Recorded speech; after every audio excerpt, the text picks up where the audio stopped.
You know when you have that brilliant idea for a gadget or a robot, but the hardware just feels, well, too complicated, maybe too expensive? Well, today we're looking at a tiny little board that is completely changing the game for makers everywhere. Let's see what all the buzz is about. So, this is it, the Raspberry Pi Pico. Yeah, it might look small, but it's a really powerful, low-cost microcontroller that's designed to be the brains behind pretty much any electronics project you can dream up, from the super simple to the incredibly ambitious. So what is it exactly? Well, the official datasheet puts it pretty simply. It's a board built around Raspberry Pi's very own custom chip, the RP2040. A good way to think about it is the RP2040 is the engine, and the Pico board is the whole car, totally ready to drive. Okay, to really get what makes the Pico so special, we need to take a quick tour of the hardware itself. Let's get familiar with the layout. The first thing you'll notice is how compact this thing is. Your eyes are probably drawn to three main things. You've got the micro USB port right up top for power and programming. Then there's that black square in the middle, that's the RP2040 chip. And of course, those 40 pins lining the edges. Now take a closer look at the edges of the board. See those half-moon notches on the pins? They're called castellated edges, and this is a super clever design choice. It means you can solder pins on to plug it into a breadboard for prototyping, or you can solder the entire Pico board flat onto your own custom circuit board. It turns it into a module for a really professional, permanent project. This pinout diagram, think of it like a map to all the Pico's powers. Out of those 40 pins, 26 of them are what we call general purpose input/output, or GPIO pins. These are basically the Pico's hands, eyes, and ears. They let it interact with the physical world around it.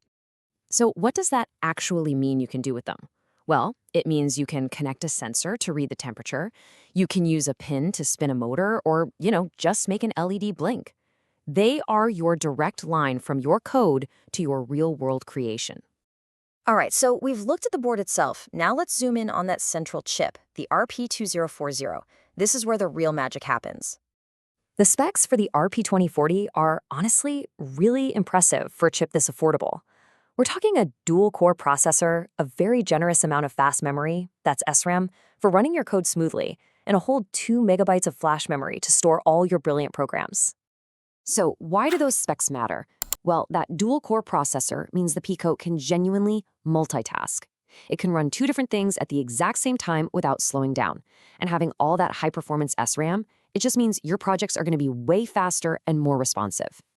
But beyond the standard specs, the RP2040 has a kind of secret weapon. It's a feature that really sets it apart from almost every other microcontroller in its class. It's called Programmable IO, or PIO. These are two special super fast little coprocessors that you can program to create new hardware interfaces on the fly. Don't have a port for an SD card? No problem. PIO can create one. Need to output video to an old VGA monitor? The datasheet confirms, yep, PIO can do that too. It's just an incredible piece of flexible engineering. So we have this powerful board, but how do we power it all? Well, just like everything else about it, the Pico's power design is super flexible. The absolute easiest way is to just plug in a micro USB cable from your computer. But for portable projects, it's designed to run on a really wide range of battery voltages. The datasheet points out this makes it perfect for common setups like a single lithium-ion cell or even just 3 AA batteries hooked together. Okay, so we know it's flexible, we know it's powerful on paper, but what are its limits? I mean, could a tiny board like this actually run something really demanding? Like, say, a full media player? Believe it or not, the answer is a resounding yes. And the proof? It's right there in the official documentation.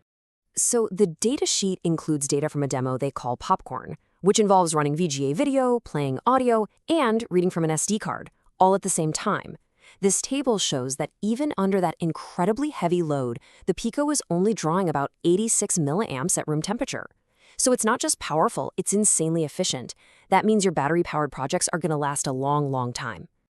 So if you're feeling inspired right now, that's great. The best news is, getting started with the Pico is remarkably straightforward. Let's just quickly recap why the Pico is such a great choice. It's incredibly cheap, it punches way above its weight in performance. That flexibility you get with PIO is a total game changer, and it's all backed by some of the best documentation and community support you could ever ask for. And this part is so important. Whether you want to program in Python or C++, there are official, comprehensive guides that walk you through everything, from blinking your first LED all the way to designing your own hardware around the chip. You are never on your own. And finally, this quote from the design files really speaks volumes about the whole philosophy here. It means you are totally free to learn from, adapt, and even build upon the Pico's design for your own projects, whether they're for fun or for a commercial product. For the open source hardware community, this is a huge deal. And that's our look at the Raspberry Pi Pico. We've seen the hardware, we've explored the incredible power of the RP2040, and we get the amazing ecosystem that supports it.